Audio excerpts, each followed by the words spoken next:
ದೇವರ ಪರಿಶುದ್ಧ ನಾಮಕ್ಕೆ ಸ್ತೋತ್ರವಾಗಲಿ. ಈ ದಿನದ ದೇವರ ವಾಕ್ಯ ಪ್ರಕಟಣೆ 21ನೇ ಅಧ್ಯಾಯ 4ನೇ ವಾಕ್ಯ. ಅವರ ಕಣ್ಣೀರೆಲ್ಲ ಒರೆಸಿಬಿಡುವನು, ಇನ್ನು ಮರಣವಿರುವುದಿಲ್ಲ, ಇನ್ನು ದುಃಖವಾಗಲಿ ಗೋಳಾಟವಾಗಲಿ ಕಷ್ಟವಾಗಲಿ ಇರುವುದಿಲ್ಲ, ಮೊದಲಿದ್ದದ್ದೆಲ್ಲ ಇಲ್ಲದೆ ಹೋಯಿತು ಎಂದು ಹೇಳಿತು. ಹೌದು ಪ್ರಿಯ ದೇವರ ಮಕ್ಕಳೇ, ಇವತ್ತಿನ ದೇವರ ವಾಕ್ಯದಲ್ಲಿ ನಾವು ಸ್ಪಷ್ಟವಾಗಿ ನೋಡುತ್ತಾ ಇದ್ದೇವೆ. ಇಲ್ಲಿ ದೇವರ ವಾಕ್ಯವು ಸ್ಪಷ್ಟವಾಗಿ ಬರೆಯಲ್ಪಟ್ಟಿದೆ. ಅವರ ಕಣ್ಣೀರೆಲ್ಲ ಒರೆಸಿಬಿಡುವನು, ಇನ್ನು ಮರಣ ಇರುವುದಿಲ್ಲ, ಇನ್ನು ದುಃಖವಾಗಲಿ ಗೋಳಾಟವಾಗಲಿ ಕಷ್ಟವಾಗಲಿ ಇರುವುದಿಲ್ಲ, ಮೊದಲಿದ್ದದ್ದೆಲ್ಲ ಇಲ್ಲದೆ ಹೋಯಿತು ಎಂದು ಹೇಳಿತು. ಹೌದು ಪ್ರಿಯ ದೇವರ ಮಕ್ಕಳೇ, ನಾವು ನೋಡ್ತಾ ಇದ್ದೇವೆ ಇಲ್ಲಿ ಕಣ್ಣೀರಿರುವುದಿಲ್ಲ, ದುಃಖ ಇರುವುದಿಲ್ಲ, ಅವರ ಕಣ್ಣೀರನ್ನೆಲ್ಲ ಒರೆಸಿಬಿಡುವನೆಂಬುದಾಗಿ ದೇವರಾತ್ಮನು ನಮ್ಮೊಟ್ಟಿಗೆ ಮಾತನಾಡ್ತಾ ಇದ್ದಾನೆ. ಪ್ರತಿಯೊಬ್ಬರ ಜೀವಿತದಲ್ಲಿಯೂ ನಾವು ನೋಡುವುದಾದರೆ ಸಾಮಾನ್ಯವಾಗಿ ಪ್ರಿಯರೇ ಒಂದಲ್ಲ ಒಂದು ವಿಷಯದಲ್ಲಿ ನಾವು ಕಣ್ಣೀರು ಹಾಕುತ್ತಾ ಇರುತ್ತೇವೆ. ಅನೇಕ ವಿಷಯಗಳನ್ನು ನೆನೆಸಿಕೊಂಡು ನಾವು ಅಳುತ್ತಾ ಇರುತ್ತೇವೆ. ಅವರು ನನಗೆ ಮೋಸ ಮಾಡಿದರು, ಇವರು ನನಗೆ ದ್ರೋಹ ಮಾಡಿದರು ಎಂಬುದರ ಬಗ್ಗೆ ಆಲೋಚನೆ ಮಾಡಿಕೊಳ್ಳುತ್ತಾ ಅನೇಕ ವಿಷಯಗಳಲ್ಲಿ ಕೊರಗಿತಾ ನಾವು ಅಳುತ್ತಾ ಇರುತ್ತೇವೆ. ಯಾರಿಗೂ ಗೊತ್ತಿಲ್ಲದೆ ಕೆಲವು ಸಮಯ ಅಳುತ್ತೇವೆ.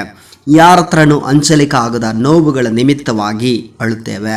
ಯಾರ ಹತ್ರನೂ ಹೇಳಲಿಕ್ಕಾಗಲಾರದ ಕೆಲವು ಪರಿಸ್ಥಿತಿಗಳ ನಿಮಿತ್ತವಾಗಿ ನಾವು ಅಳುತ್ತೇವೆ.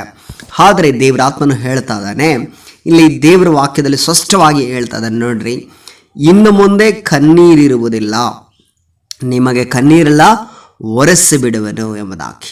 ಮರಣ ಇರುವುದಿಲ್ಲ ಅಂದರೆ ಮರಣಕರವಾದ ಕಾರ್ಯಗಳು ನಿಮ್ಮ ಜೀವಿತದಲ್ಲಿ ನಡೆಯೋದಿಲ್ಲ. ದುಃಖವಾಗಲಿ ಗೋಳಾಟವಾಗಲಿ ಕಷ್ಟವಾಗಲಿ ಇರುವುದಿಲ್ಲ ಅಂತ ನೋಡ್ರಿ. ದುಃಖ ಇರಲ್ಲ. ಯಾವ ವಿಷಯದಲ್ಲಿ ನೀವು ದುಃಖ ಪಡುತ್ತಾ ಇದ್ದೀರಿ, ಯಾವ ವಿಷಯದಲ್ಲಿ ನೀವು ಕೊರಗುತ್ತಾ ಇದ್ದೀರಿ, ಯಾವ ವಿಷಯವನ್ನು ನೆನೆಸಿಕೊಂಡು ನೀವು ಕಣ್ಣೀರು ಹಾಕ್ತಾ ಇದ್ದೀರೋ, ಇನ್ನು ಮುಂದೆ ಆ ಕಣ್ಣೀರು ಇರುವುದಿಲ್ಲ, ಆ ದುಃಖ ಇರುವುದಿಲ್ಲ, ಗೋಳಾಟ ಇರುವುದಿಲ್ಲ. ಇಷ್ಟರವರೆಗೆ ನಿಮ್ಮ ಜೀವಿತದಲ್ಲಿ ಅನೇಕ ವಿಷಯಗಳಲ್ಲಿ ದೇವರ ಮುಂದುಗಡೆ ಗೋಳಾಡುತ್ತಾ ಇದ್ದೀರಿ. ದೇವರ ಮುಂದುಗಡೆ ನೀವು ಅಳುತ್ತಾ ದೇವರ ಹತ್ರ ಕೂತ್ಕೊಂಡು ಅನೇಕ ಸಮಯದಲ್ಲಿ ಅಯ್ಯೋ ದೇವರು ಇದ್ದಾನ, ದೇವರು ನನ್ನನ್ನು ಕೈ ಬಿಟ್ಟಿದ್ದಾನೆ, ದೇವರು ನನ್ನ ನೋಡ್ತಾ ಇಲ್ಲ, ದೇವರು ನನ್ನ ಪ್ರಾರ್ಥನೆ ಕೇಳುತ್ತಾ ಇಲ್ಲ, ದೇವರು ನನ್ನ ಕಣ್ಣೀರನ್ನ ನೋಡ್ತಾ ಇಲ್ಲ ಅಂಥೇಳಿ ಅನೇಕ ವಿಷಯದಲ್ಲಿ ನೀವು ಕೊರಗುತ್ತಾ ಒಂದು ವೇಳೆ ಕೂತಿರಬಹುದು. ಆದರೆ ಇವತ್ತು ದೇವರಾತ್ಮನ ಹೇಳ್ತಾ ಇದ್ದಾನೆ, ನಿಮಗೆ ಗೋಳಾಟವಿರುವುದಿಲ್ಲ, ಕಷ್ಟ ಇರುವುದಿಲ್ಲ. ಇಲ್ಲಿವರೆಗೆ ಕಷ್ಟ, ಅನೇಕ ರೀತಿಯ ಕಷ್ಟಗಳನ್ನು ನೀವು ಎದುರಿಸಿದ್ದೀರಿ. ಆದರೆ ದೇವರಾತ್ಮನ ಹೇಳ್ತಾ ಇದ್ದಾನೆ, ಇನ್ನು ಮುಂದೆ ಕಷ್ಟ ಇರುವುದಿಲ್ಲ, ಮೊದಲಿದ್ದದ್ದು ಎಲ್ಲ ಹೋಯಿತು.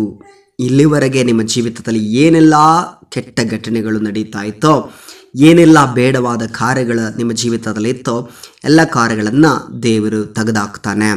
ಅದೇ ಮಾತ್ರವಲ್ಲದೆ ಎಲ್ಲವನ್ನ ದೇವರು ಹೊಸದು ಮಾಡುತ್ತಾನೆಂಬುದಾಗಿ 5ನೇ ವಾಕ್ಯದಲ್ಲಿ ನಾವು ನೋಡುತ್ತೇವೆ. ಈಗ ಎಲ್ಲವನ್ನು ಹೊಸದು ಮಾಡುತ್ತೇನೆ ಅಂದನು. ಹೌದು ಪ್ರಿಯರೇ, ಎಲ್ಲವನ್ನ ಹೊಸದಾಗಿ ದೇವರು ನೂತನವಾಗಿ ದೇವರು ಮಾರ್ಪಡಿಸುತ್ತಾನೆ.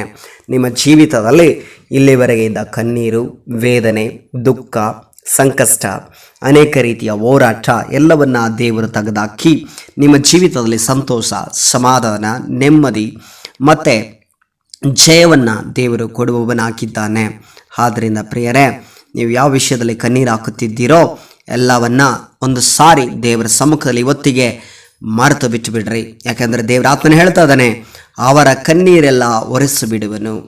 ಇನ್ನು ಮುಂದೆ ನಿಮಗೆ ಕಣ್ಣೀರೇ ದೇವರೇ ಒರೆಸ್ತಾನಂತೆ. ಮನುಷ್ಯರು ಒರೆಸೋದಲ್ಲ, ಈ ಲೋಕದಲ್ಲಿರುವ ಅಧಿಕಾರಿಗಳು ಒರೆಸೋದಲ್ಲ, ನಿಮ್ಮ ತಂದೆ ತಾಯಿಗಳು ಒರೆಸ್ತಾರೋ ಇಲ್ಲ ನನಗೆ ಗೊತ್ತಿಲ್ಲ.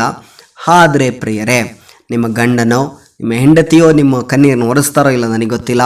ಆದರೆ ಸರ್ವಶಕ್ತನಾದ ದೇವರು ನಿಮ್ಮೊಟ್ಟಿಗೆ ಹೇಳ್ತಾ ಇದ್ದಾನೆ, ನಿಮ್ಮ ಕಣ್ಣೀರೆಲ್ಲ ಒರೆಸಿಬಿಡುವೆನೆಂಬುದಾಗಿ. ಈ ವಾಕ್ಯದೊಟ್ಟಿಗೆ ದೇವರು ನಿಮ್ಮನ್ನು ಆಶೀರ್ವಾದ ಮಾಡಲಿ. ಯೇಸು ನಾಮದಲ್ಲಿ ಪ್ರಾರ್ಥಿಸೋಣ. ಸರ್ವಶಕ್ತನಾದ ದೇವರೇ, ಈ ದಿನಕ್ಕಾಗಿ ಸ್ತೋತ್ರಪ್ಪ. ದಿನದಲ್ಲಿ ಸ್ವಾಮಿ ವಾಕ್ಯ ಕೇಳುತ್ತಿರುವ ನಿನ್ನ ಮಕ್ಕಳನ್ನು ಆಶೀರ್ವಾದ ಮಾಡಿರಿ.